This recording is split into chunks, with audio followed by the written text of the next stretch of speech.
And like last week, I'm going to be gone for about 15 minutes right now. So you guys have fun for the first 15 minutes and then I'll be back.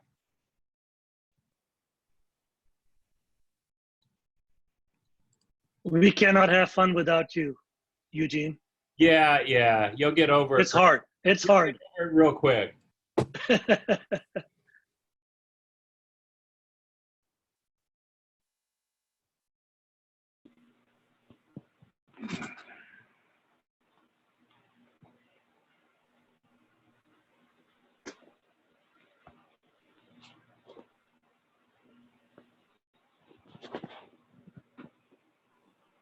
So good morning. I'm going to go ahead and get started right now. It's just before 10 o'clock, but I definitely want to make sure everyone is on the call at this point, and I'm sure more people are going to be joining on. My apologies. I guess we had a little error in the reminder that went out on Monday, so I just sent it out again. So we may have some people coming in, but I sent it out without a link or anything like that, that hopefully that people will be able to log on now. So at this time, I'd like to remind you that we'd like you to mute yourself, but I'm going to have Desiree, our Vice President of Operations. She's going to go through just a couple of slides and then she'll introduce our Chairman of the Board. So Desiree. Hi, good morning. Thank you all for joining us again, taking the time out of your morning and being on these very important calls every week. Just a quick reminder, like always, just to mute yourself when the speakers are speaking. It helps with the distractions and the interruptions. And also, if you have any questions, please put it in the chat box. I will be looking at that to make sure all of your questions are answered after each speaker has done speaking. So go ahead and do that, and thank you. And now I'd like to introduce you to Don Williamson, our Chairman of the Board. Thank you very much, Desiree and Bobby. Welcome to the meeting this morning. I tell you what, I'm very pleased that so many people have found value in this meeting, and that we're getting such good involvement from the business committee and others in the committee. So thank you very much for joining in. We're going to start off this morning with a brief update from Jeff Gibson. As part of our advocacy outreach, Jeff is, of course, with Occidental Communications Group. So Jeff, if you would like to take over the next couple of minutes. Sure. That'd be, thank you, Don. So several different updates here. So the federal government has announced as of yesterday, about noon Eastern time, that they are planning to fold their coronavirus task force. Sorry for the name, but that's the actual name of the effort, and refer all enforcement of emergency orders to the Department of Justice Civil Rights Department. That changes the federal outlook on the emergency from one that is dictated specifically by the CDC, by Department of Homeland Security, into one of law enforcement. The Attorney General of the United States has indicated that he's going to be enforcing the federal orders with the eye towards the First and Fourth Amendments, and that this is becoming, in the eyes of the federal government at the end of this month, this won't be as much a pandemic response as it will be making sure that the economy is operating. So after that announcement, the governor of the state of California, Gavin Newsom, changed his strategy specifically on who and when and where and why things were going to be open, indicating that basically by the end of this month, the state orders will be specific to, we would be in what's known as stage 3, which is about 50% operating capacity. I've been in touch with 17 different members of the state legislature. The legislature is extremely surprised, as you may have read in the LA Times and the Sacramento Bee, that the governor greatly exceeded his capacity to spend during this while the legislature was out. Specifically, he was given $1 billion in emergency funds to expend in pursuit of PPE, and has spent at least $22 billion and perhaps upwards of $50 billion, leaving the state with not only having spent through the rainy day fund, but moving on and having expended well into a $30 billion deficit for the state. So the state legislature is going to spend most of its time, instead of dealing with emergency funding requests and additional issues with from locals like Riverside County, in dealing with how to balance its budget. That process will stretch. Normally, it's a July 1st deadline, just like the city of Corona. This is going to be going into well into August, into the August summer session. So in any case, so we have that as well. With that, I'm happy to discuss any of the issues that are coming up. But this is why sheriffs and counties across the state are looking at rolling back their local orders, because the Stanford model, which we discussed last week at the LAC, in which we as an organization at OCG have been tracking very closely, has been proven correct that while this is an extremely dangerous disease, and we don't want to say that the policy responses of March and April weren't successful, going forward, the disease is much different, at least in the United States. You're looking at about 14% of us have already had it and carry some sort of antibodies, and you're looking at so that gives a mean mortality rate of about 0.2 as opposed to 7%, which is if you're just looking at the live tests and those responses. So in any case, there are a number of different items in there. Okay, thank you very much, Jeff. Do we have any questions for Jeff, Desiree? No, I have no questions. Okay, well, thank you, Jeff. We really appreciate the time you gave us today. Good information. Thanks. One of the things, along with, again, as I stated earlier, we're doing many things as a chamber, actively getting through this current situation. We're partnering with other chambers and coalitions. And at this time, I would like to turn it over to someone who's involved with two of the coalitions, Save Small Business and America's Recovery Fund, and that would be Patrick Ellis. Patrick? Good morning, Don. Thank you, everyone. Patrick Ellis, Murrieta Wildomar Chamber. Bobby, thank you for the opportunity. Just quickly, about 6 weeks ago, obviously, everything hit the fan and changed what's going on with small business. Obviously, as chambers of commerce, our primary membership across the country really is small business. And so for us, it's dealing with how do we work with this part of our constituency on a regular basis and how do we protect them. So a few of chambers here in Southern California started this coalition to figure out how do we help some of the smaller businesses. Kind of started in the direction of, there was a lot of discussion around business interruption insurance and that there was no coverage in regard to that. We knew that if we went down that road, it would be a really hard fight. So we didn't really pursue it too much until we had gotten to a point where we found a couple other coalitions that had started to understand that we need to do something more, that the PPP and the EIDL programs are great, but they're only going to be, excuse me, a Band-Aid for right now. So we ended up, right now our coalition has over 100 chambers across the country in something like 16 or 17 states at this point. We have worked now with about 17 different coalitions and business associations. The association that's leading the charge on this is ICSC, the International Council of Shopping Centers. I'm sure a lot of you are familiar with that organization. We happen to have a great relationship with them. And some of you may know Michael Garrison, who used to work for Assemblywoman Melissa Melendez. He is actually in the Government Affairs Department for ICSC, and that's how kind of this came together. So I encourage you to go. There's a website now that is launched on Monday. It's called americasrecoveryfund.org. It has all of the information about what we are looking for. Basically, we're pushing for our federal government to create a fund similar to that of the 9/11 Victims Fund, but one that would be much more vibrant and much more aggressive in getting funds out to business people as quickly as possible as we get to 6 months, 12 months, 18 months down the road. And I believe Bobby probably has an email that, if it hasn't already gone out, is probably going to be going out about the advocacy aspect of it.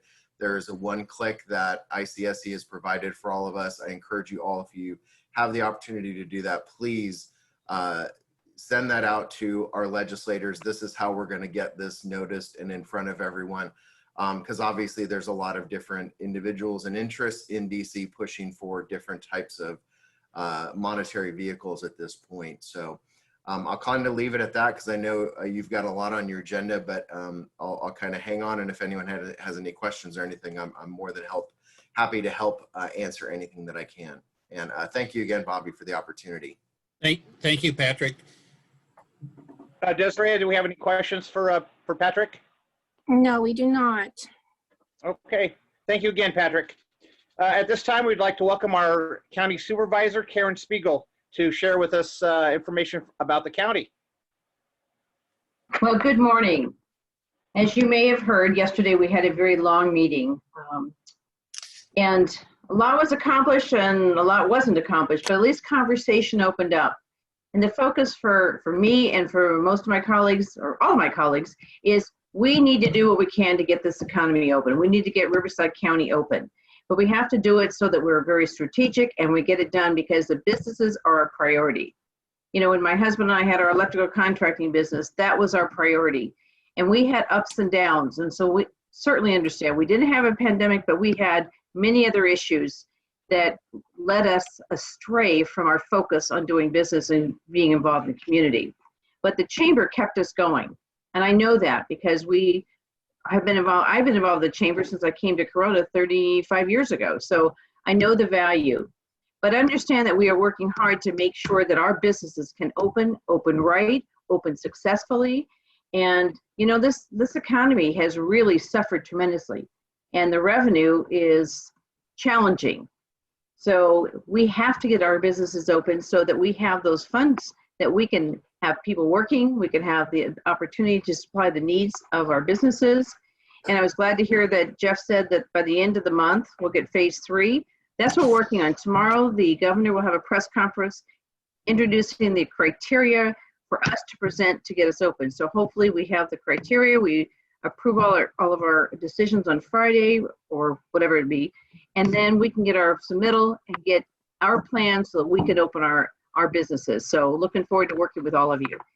And in the process, we do have to deal with the pandemic, and we have Bruce Barton here to share a little bit specifically about what we're dealing with on that end of the health issues. Okay, good morning. Thank you, Supervisor. Can everybody hear me okay? We can hear you. Okay, so thank you. I'll start off with the numbers here in the Riverside County EOC, my least favorite thing to talk about as far as the ongoing confirmations. So there's 4,454 confirmed, 184 deaths. Of those, 220 cases are in the city of Corona, 8 deaths are in the city of Corona. The number we'd like to focus on celebrating more and more as we move forward is the recovered. There's 1,997 that have recovered. We have every expectation that we're going to go over the 2,000 mark today, so that is really good news. As far as our hospitalizations go, they remain steady. We have between 300 and 350 hospitalized throughout the county for COVID-19, and our ICUs we range between 100 and 110. That goes up or down a little bit every day, but we're staying within that range. Those numbers, of course, are well below what was initially forecast. Our numbers for COVID patients, both admitted to the hospitals across our 17 acute care hospitals and in the ICU in those 17 hospitals, have all stabilized and have remained flat for a number of days now. So that is really good news.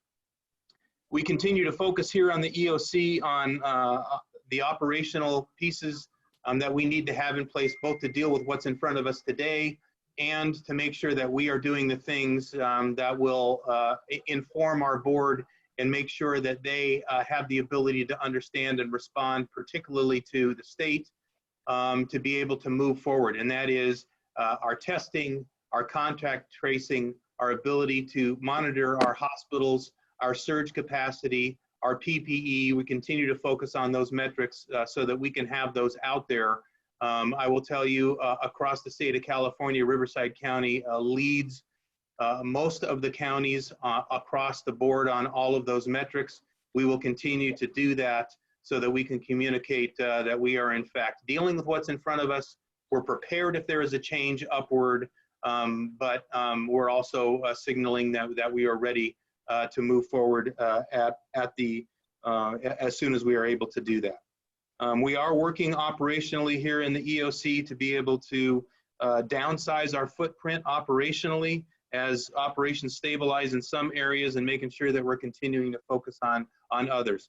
Obviously, the feeding program is obviously a huge program that we continue to work on, pantries, food banks, and a lot of partners in state feeding programs. And I know there are some entities on this phone that are involved with us or tied into our departments that are collaborating here in the EOC with you as our local partners, and we appreciate that.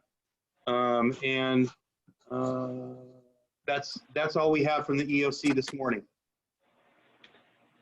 Thank you, Bruce and Supervisor. Do we have any questions, Desiree? For No questions for Supervisor Spiegel or Bruce Barton. Oh, wait. Okay. Oh, hold on.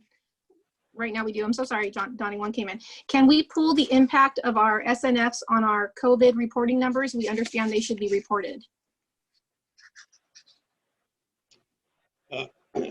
Is that, I don't know if that's to Supervisor Spiegel or Bruce. I'm not sure who's going to answer that. Could you repeat the question? Sure. Can we pull the impact of our SNFs on our COVID reporting numbers? We understand they should be reported. Skilled nursing facilities. The SNF, skilled nursing facilities. Okay. Yeah. Yeah. So we are pulling those numbers. We are watching those. They're monitored separately from everything else. We currently have in our SNFs and extended healthcare facilities across the county, we have over 400 positive COVID patients, over 200 positive staff. We are continuing to monitor those every single day. The State of California Licensing and Certification Agency polls every single SNF in the state every day. We get that information that is sent to us, so we know how many staff is sick. We know how many of the patients are sick. We know their level of PPE. We know what staff is and is not coming into work, and we're constantly monitoring that. And that is a metric that we will report going forward. Yeah, Bruce, the question I think really stands out is, are those numbers included every day in the totals?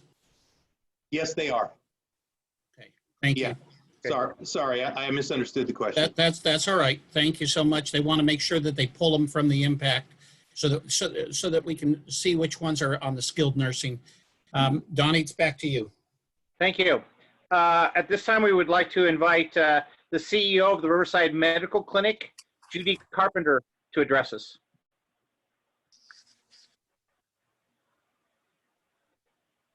Judy, are you on mute maybe?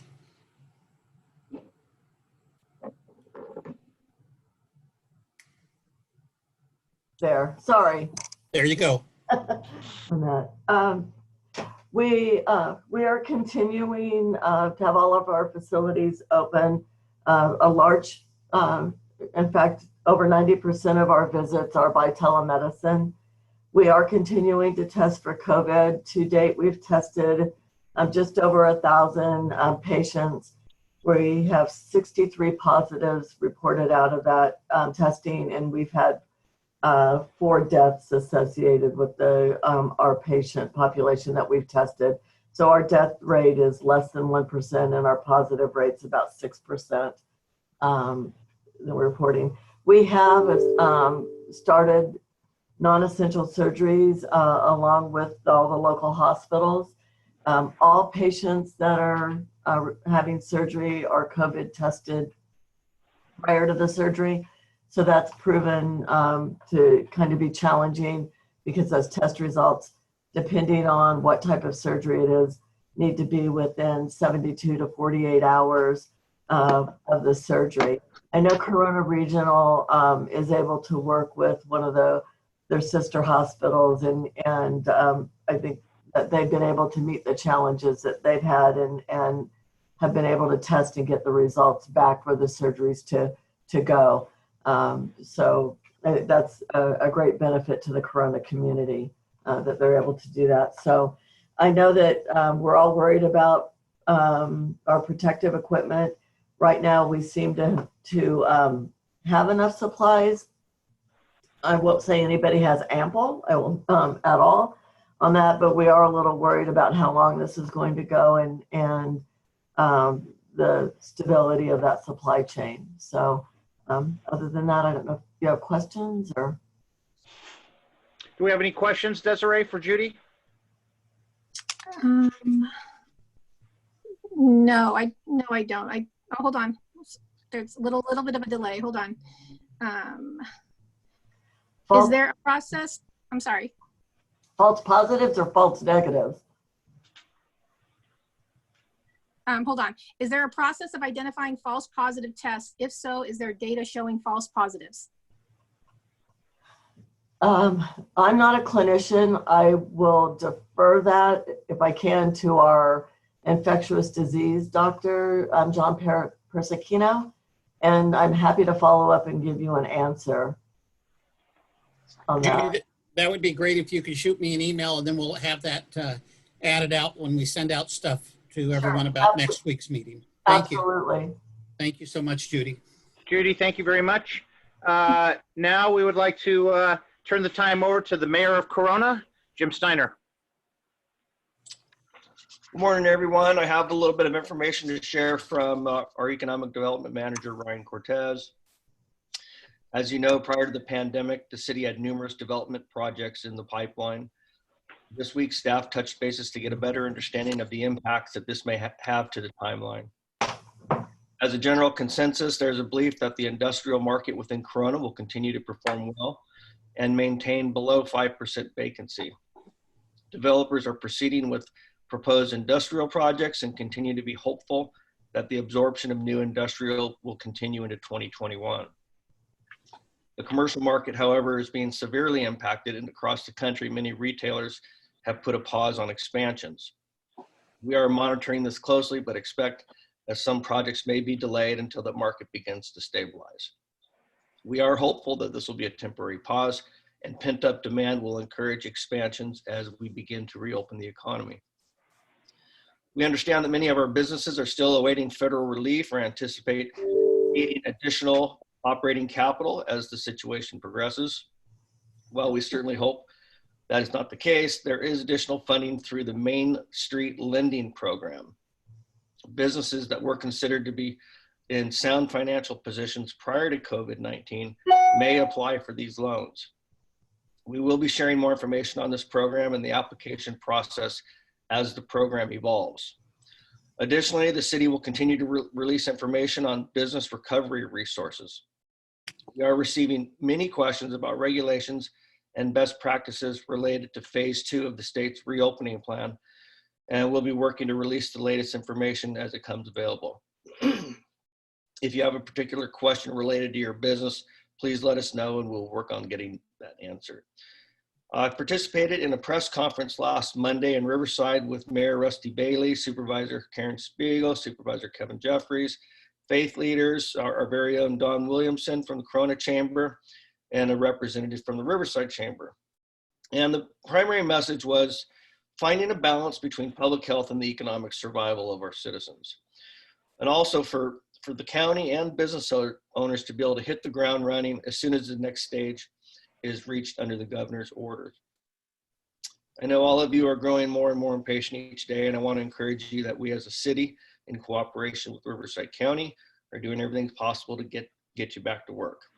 When I'm done with this meeting, I have another Zoom meeting with our Riverside County mayors to continue our discussion on working as a united voice to carefully, but with a sense of urgency, reopen our businesses. We are looking forward to phase 2 of the reopening, and we'll continue to work to meet criteria so that we can continue to lift restrictions. I want to thank each of you for your efforts in helping our community flatten this curve.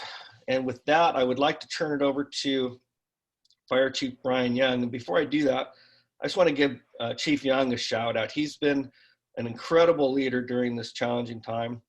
And as you know, he oversees our Emergency Operations Center. And I tell you what, we are in really, really good hands with Chief Young. So I will turn it over to him. Thank you very much, Mayor. I appreciate that. So just to give you a quick snapshot. First of all, thanks for inviting me to these calls. I think it's good just to hear from the city's perspective, in addition from our elected officials and our mayor, but also see what's happening from the city organization itself. So just like Bruce Barton mentioned, we are in the process of downsizing some of our actions that we put in place to get us to this point. Very good results from, I think, the hard work of everybody. The total cases in Corona specifically, in relation to the entire county, is Corona comprises 4.9% of all the cases in the county. So it's actually a little bit lower than our representative population as a municipality within the county. So to me, that shows that we're doing great things. And then also another little follow-up with the question about the skilled nursing facilities and the licensed care homes. We're also looking very, very good on those numbers as well. Using the county's data sets, we currently have 3 recognized cases in all of our licensed care facilities and skilled nursing facilities in the entire city. That is a significant positive compared to some of the other cities that are more tragically impacted. Those data sets are available on the county's health public website. So there's a great amount of information available on there for those of you that have interest in digging a little deeper in some of those details. But we are looking very good as far as a city itself, as far as Corona, with those high risk populations. Throughout the course of this event, one of our biggest concerns has always been the ability to support essential functions from a city's perspective. Everybody that's a business and a citizen in this city has a right to an expectation of quality, high-level service, whether it be from your public safety or from your the rest of the municipalities, i.e. the water department, DWP, so on and so forth. And I'm happy to report that we've had a total of 15 employees that were under investigation, or persons under investigation for possible COVID exposure. And to this day, we still have no positive cases of anybody in our entire workforce, which has enabled us to continue to provide the services. Early on in the situation, we saw a significant reduction in our need for 911 resources. This is something very similar from experientially witnessing post 9/11 is when something catastrophic or impactful happens to the community, they kind of go into, for lack of better terms, hiding for a period of time. That has since passed as far as the number of responses from a public safety perspective. We're back on pace to normal call volume. So we saw in the first month of this situation, fire specifically saw a 33% reduction in total call volume. And now to this point, we're back right on track with our normal call volume. So it shows that we're progressing through this, and obviously more and more activities taking place. So we are, just like, as I stated, Bruce Barton mentioned, we are preparing to move into the next phases, which includes our city services. We're in active discussions on what that looks like, which part of our publicly facing operations we reopen, and when that happens and how that happens in a phased approach, obviously looking out for the best interests of our employees as well as the communities we serve. But it's going very well as far as those planning phases, and I anticipate us being prepared when the next level happens, which I think we're all optimistically hoping occurs Friday.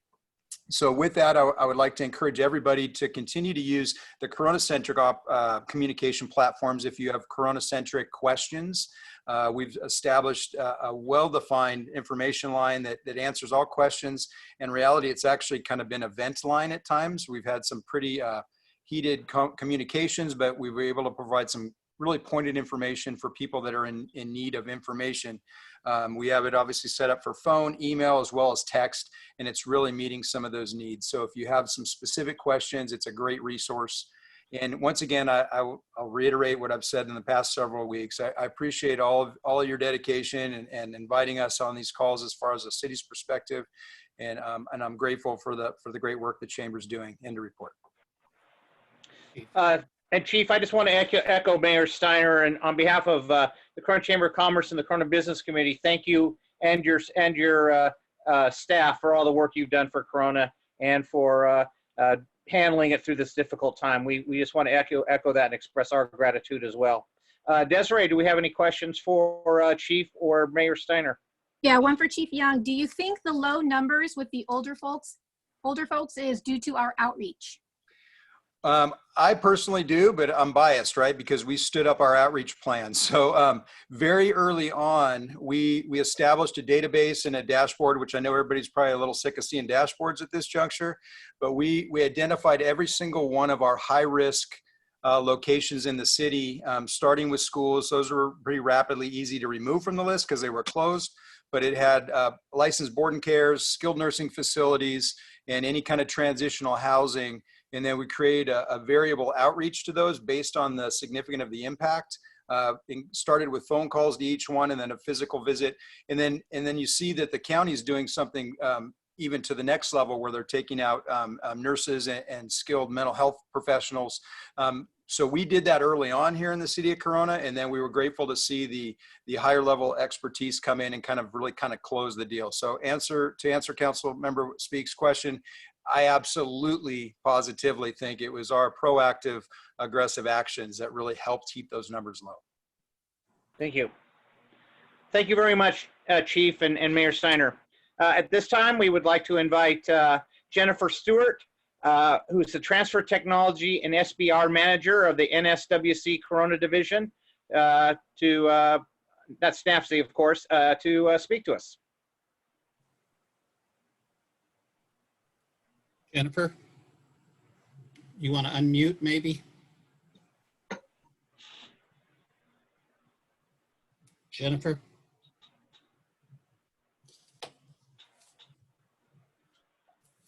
Okay. We'll bring her back afterwards. Let's go on to the next. Okay, at this time, I would like to introduce our featured speaker, Lou Monville. Lou has just joined a very important economic recovery task that was developed for the county of Riverside. Our own Bobby Spiegel is a member of that task. Lou has a very impressive resume throughout Riverside County. And of course, the thing that jumped out to me was he started out in public relations with the Seattle Pilots, which was the minor league Riverside Pilots, which was the minor league baseball team we had here briefly. So Lou, I would like to turn the time over to you now. Well, Don, thank you so much. And it's so good to be with my colleagues in Corona. Many of you I've known for many years since I worked with Assemblyman Ted Wegelin when he represented the Corona area in the 90s. So it's nice to be amongst friends. It's pretty unusual and amazing times that we're living in. I'm pleased to serve with Bobby Spiegel and Patrick Ellis, who you heard from earlier, who were appointed by the Board of Supervisors to serve on this Economic Recovery Task Force. First and foremost, let's be clear about what the goal of the task force is, right? Our charge is to give advice and counsel to the County Board of Supervisors about how we can open as many businesses in Riverside County as quickly as possible, recognizing that we have to protect the health, safety, and welfare of business owners, employees, and customers, but also recognizing we have to be able to do so in a way that's economically viable for businesses. And it's a difficult challenge and undertaking that I know many of you are dealing with. As a business owner myself, who has done a significant amount of layoffs and furloughs, it's something I think about every day. And it's not going to be a one-size-fits-all approach. So let me talk a little bit about what we're trying to do to organize ourselves as a task force to be prepared to assist that effort. And it really involves kind of two tracks, as we've been discussing as a group. There's what I like to call the local bucket, and then there's the Sacramento bucket. First, it's the local bucket. There are two things that we're really going to need to do locally in order to be able to work with the state to move the ball for businesses to get us beyond phase 2 and into phase 3 and into phase 4 as quickly as possible, taking advantage of our unique regional nature and some of the numbers that the fire chief talked about. And there's really going to probably be two things that are going to be most critical. One is how can we harness the buying power of Riverside County, all of your businesses, all of the businesses in all the communities in Riverside County, to be able to access the quantity of supplies we're going to need whether that mean cleaning supplies, hand sanitizers, PPE, et cetera. So we're working through how we can harness purchasing power to be able to provide resources to you as business owners so that we can get you the materials that you may need to be able to effectively and safely open as quickly as possible. Then on a second track, we're organizing a series of subgroups that are industry vertical related. I want to thank your very own Bobby Spiegel, who has stepped up to lead that vertical as it relates to the manufacturing world. Corona has more manufacturers than anyone else in Riverside County, and really see that as going to be a huge benefit. But there are going to be unique characteristics, operating parameters, and needs inside the manufacturing sector that we're going to need to be able to address uniquely in the plans that we have to submit to the board, that the board will self-certify, and then that will be certified by the state. And so appreciate again Bobby being willing to lead that effort for manufacturers, but we're going to have 8 of those as it stands now, everything from food and beverage, retail, office, industrial, through all the major sectors of the economy. In fact, I'll give both Bobby and Patrick a preview. The one other area that I received some advice on, I think might be worthwhile, we might want to add a 9th one for the nonprofit sector, given their unique characteristics and the diversity of services they provide. But we'll talk about that in our meetings later today. So again, what can we do to harness the power and get you all the materials and supplies you can do? And then 2, how can we make sure that we're able to effectively communicate with the various sectors of the economy, understand their unique needs, their unique complications, their unique challenges, and feed those back to the state to get the kind of relief and the kind of variances that you're going to need to operate, recognizing the state has said they're going to allow for regionality and unique variances based on geography. We want to be ready to take care of that. Second bucket is really this state bucket. As I think we all know at this point, for those of you who've been following, the governor has set out that we're going to go to phase 2 beginning Friday. There's going to be a series of policy directives that the county and others will receive on Thursday. It's really going to kind of be the 6 prongs, if you will, of what we'll need to do to get the ability to move along the phases. The first and most important thing this task force is going to do is going to begin right away, working with the Board of Supervisors and county staff to prepare a document to respond to the state as required, laying out the framework of why we're ready to go, giving them the data that they need to prove up our numbers and to prove up our readiness. And our goal is to have a draft document. Keep in mind, those regulations we're going to get Thursday morning, but is to have a draft that we can be reviewing next Monday.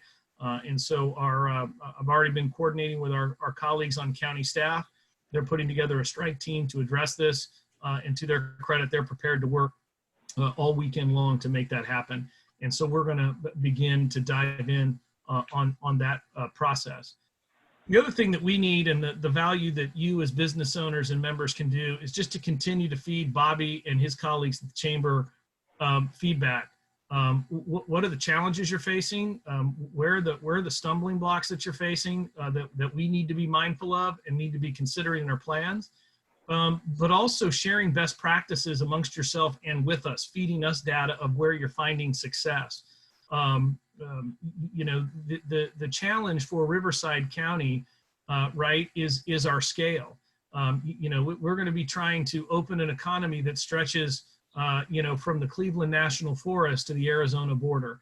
And there is a lot of uniqueness and characteristics there that are going to be a challenge.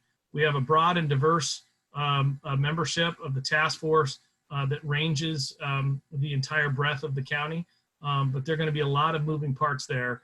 While Corona is heavily focused on manufacturing and large business interests, you have our friends in the Coachella Valley who are almost solely dependent in many ways on hotels and tourism and travel, which has been decimated, as you all know. And the uniqueness of what you're going to need in Corona is going to be different than the Coachella Valley, and we need to be able to act nimbly to help you in that regard. So I know many of you probably have questions.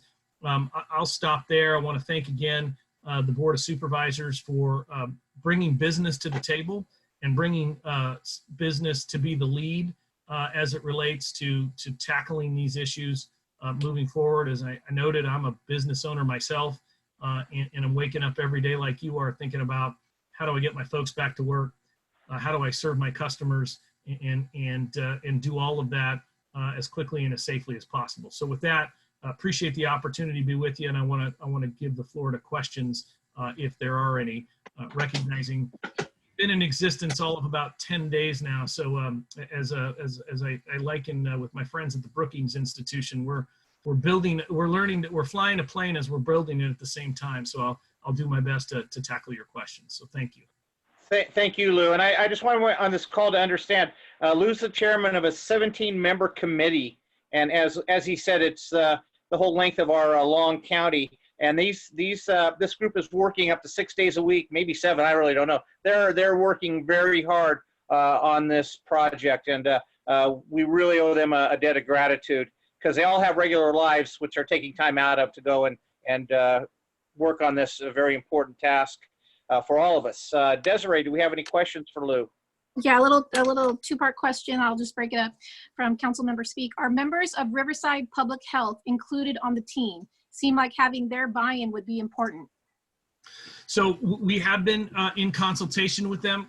Candidly, right now, they have been fairly busy managing the pandemic side, but part of the steps that we are taking beginning after the regs come out on Thursday, as I think I mentioned, this group that the county staff is assembling is across the board. It's EDA, it's land management, transportation, and it's public health at the table. The board, if those of you who hung on into the wee hours like our good supervisor did to participate in the board meeting yesterday, towards the end of the board meeting yesterday, public health laid out kind of the 6 parameters. They've already seen some of what's coming out of the state and what to expect. And actually our task force will be discussing some of those items this afternoon. So the answer is yes, public health will be involved, and it's going to be an important partnership. The other thing I will tell you I've learned, as many of you might know, or might not know, I'm serving as the interim executive officer of the Riverside County BIA. I'm a builder and developer. I've been in real estate most of my career. The state has been very responsive to industry when you point out, okay, we hear you on the health standard side. Here's an operational challenge. Can we get the operational folks together with the health folks to address those challenges? The state's been pretty responsive on that to key sectors of the industry, and I think this task force is interested in forming that same kind of partnership with our local public health folks, so that again we can build a series of practices and guidance for business that addresses the need to be economically viable, to protect employees, to protect employers, and to protect our customers. I mean, the big challenge out there for those of us that are business owners, as you all know, is we've still got this big bogey hanging out there as it relates to liability with reopening our businesses. And who owns that? Do we own that? I think most believe that the state is not going to be in a position to tackle that. I think as Jeff Gibson pointed out, they're going to be all budget all the time. There are discussions in DC as it relates to employer liability, but those issues still remain to be resolved. And so the more guidance that we can provide that is driven by that health data to give you as employers as much protection as possible, I think is going to be pretty critical. Great. Also, Lou, the second part of that was, me, I've touched on this, is how is the team collecting best practices outside of chambers? Councilman, that's a great question. Thank you for that. So what I have found, and the beauty of having leaders like Patrick and Bobby at the table, is they represent a broad category, or broad categories of business interests. And so what we have been doing via our chamber leadership is collecting. We've received best practices now from ICSC. We've received best practices from state of Tennessee, state of Alabama, state of Texas, I think, Patrick, somebody shared with us. We've got a bunch of stuff in travel and tourism out of our colleagues in the Coachella Valley. So we're using this task force to branch out into those various networks, get those best practices put in. I received a piece today from the Riverside Chamber. They got some stuff out of the California Business Properties Association. We're working with county staff to create a SharePoint is ultimately what we're going to do. So we're going to collect all of those best practices. And then we're going to begin to cull that data and begin to establish some recommendations or some materials as reference point to businesses like yourself. The Riverside County has a website established. So what we'll do is, as we collect all that, we're going to cull through it. We're gonna try to make sense of it, make it easy for business folks to access, and then we're gonna upload it and make it accessible. In fact, I was on a call at 7:30 this morning with county staff, I guess it was, talking about where we're at on getting that SharePoint up and running, because the volume of data that's out there is tremendous, but we got to organize it, make sense of it, and make it user friendly, and that's going to be no easy undertaking. So, Councilman, thank you for that question. It's a good one. Desiree, you have another comment there? Yes, from Councilmember Corona Councilmember Carrillo. I want to applaud all the efforts to include nonprofits. Nonprofits also work 7 days a week, all hours of the days and nights. Nonprofit employs thousands of citizens in Riverside County. The whole county and all cities depend on nonprofits to keep the economy going in good times and bad times. That's from Corona City Councilmember Yolanda Carrillo. Councilmember Carrillo, I couldn't disagree with you more. A mutual friend of ours, Michelle Decker, and I have been in close communication since the beginning of this pandemic. Because the hospitality side of my business, we actually leveraged some resources early on to be able to provide food for those in need when they couldn't get it, and the store shelves were busy. So I'm very sensitive to that. And I think it was Michelle who really gave me some insight to the role that I think nonprofits can play. And like I said, I'm going to be discussing that with my colleagues today, but I couldn't agree more. They're the fiber that connects so many of us. And I think getting them at the table and making sure that we're addressing their needs and their unique circumstances is important. So thank you for the feedback. Okay, if there's nothing else. Well, Lou, I do want to just mention, I don't know if Eugene's still on. He had a question regarding retail and the segment for the restaurants specifically. Eugene? Yeah, Lou, good to see you. Sorry, had conflicting calls. As far as the restaurants and Bob said that there's nobody on the task force yet with individual businesses and stuff, which is fine. But obviously, I think it's important to get their input. I mean, we can all come up with great ideas, but they need to be, the ones to come up with them. But right. I think it's imperative for the restaurants that if we can get them open to the 25% minimum inside, maybe 50% for patio seating. I mean, I'm sure they would prefer to start at 50%, but I mean, whatever we can do, I saw a great deal of the meeting yesterday from the county meeting, and it seemed like it was somewhat securitist. And I mean, we just need to be able to have the wherewithal to think that businesses are grown-ups and we can come up with safety measures. And then it's the public's duty to figure out whether they want to patronize and go out or not. But we need to get these people open, and we need to have some guidelines. I mean, one of the things that I've been talking to Keith about from public health is using face shields instead of masks, because there's no way that a waitress is going to be able to take orders with a mask, or a bartender, and at least a face shield, you can hear, you can see facial expressions. So it's something I've been pushing Keith to try to get that as being an alternative to face masks, because I think it's imperative. The cotton face masks supposedly don't do anything anyway, which he's acknowledged, and it's mainly the spitting back and forth. The face shield covers that. So, Eugene, I think we got the idea there, Lou. Yeah, quickly. So actually, based upon some calls I've had with some of my contacts in the state, actually one of the biggest industries at the table right now designing the guidelines we're going to see on Thursday, Eugene, is the California Restaurant Association. And from what I understand is some of the guidance that the California Restaurant Association is going to put out is going to drive some of these state decisions. So I'm pretty encouraged that that's going to be a space we're going to have good intel on.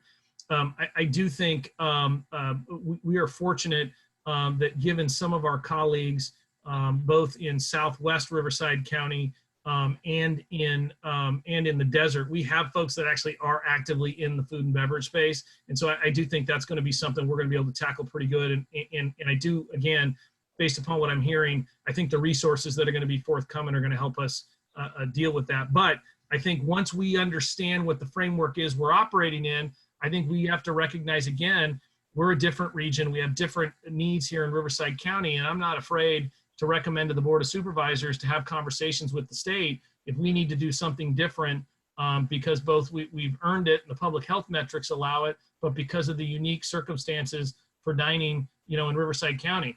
The reality of it is, right, I don't think many folks are going to want to sit outside and have lunch in Palm Springs in July. That's different than maybe in Corona. And so there's some real challenges there, and we're going to be prepared to look at those on a regional and sub-regional basis. So thank you for that feedback, Eugene. Nice to see you, by the way. Okay, I believe that that's it on the questions. No, no, I think Desiree, don't you have one more there? You're muted, Des. Go ahead. Sorry, Bobby. That's Are you okay. emphasizing disinfecting the workplace before reopening?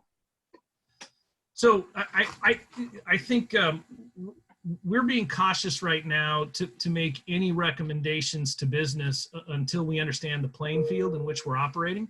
And we're not going to see some of those regulations to Thursday. That being said, based upon everything I know and everything I've seen, I think comprehensive disinfecting is going to be commonplace in our businesses. What that looks like, how that takes shape, the resources that are going to be required to implement that, we don't know. But that is why, going back to what I said earlier, we've been already working to think about how can we harness Riverside County and all of our resources and purchasing power to target those businesses that have retooled, who are creating those products so that we can buy local. And then 3, have them acquired and ready to go. So whatever those policies are and procedures are, the materials are there so business can effectively implement them. Okay, and again, I just want to thank Lou, Bobby, and Patrick for their work on this committee. I truly appreciate it. And before I turn it over to Bobby to close it out, I want to ask if Jennifer Stewart from NAVSEA has been on the call since we last tried. She has been, and it was our mix-up on our part. Jennifer, go ahead. Good morning, everybody. Can you hear me? Yes, a little Good weak, morning, though. everyone. Can you hear me? Yes, speak up a little bit louder, though, but go ahead. All right. I have some exciting announcements on the Navy's Small Business Innovation Research and Small Business Technology Transfer Program. SBIR 20.4 is currently open for broad-reaching proposals, and SBIR 20.2, its pre-release starts today, and it has 60 different Navy topics that need your solutions. You can go to NavySBIR.com, where there's a wealth of information on all things Navy SBIR. I also want to point your attention to the Navy League. They're hosting the national directors of the Navy's SBIR programs this Friday, May 8th. If you go to NavyLeague.org and click on the programs in the menu bar under the small business link, you can register and be sure to tune in to hear from our Navy directors on all the different SBIR opportunities that are there for our technology businesses in our region. We also have a really big announcement coming Tuesday, May 12th, from the Navy Secretary Gert. Hondo is his call sign. Please be looking out for press material, press releases. It's a great big announcement for our region. And lastly, our partner, the Corona Chamber, is hosting a Navy SBIR panel that'll introduce you to specialists within our region that are local and standing by to support our technology-based companies in applying for Navy SBIR and STTR topics. The Navy's SBIR program is like venture capital for our technology-based companies, but they don't take a share of your business in providing those solutions to our warfighter. And that chamber-hosted meeting will be on May 13th, following the morning chamber meeting. Thank you, everyone. Thank you, Jennifer. Desiree, any questions for Jennifer? No, Donnie.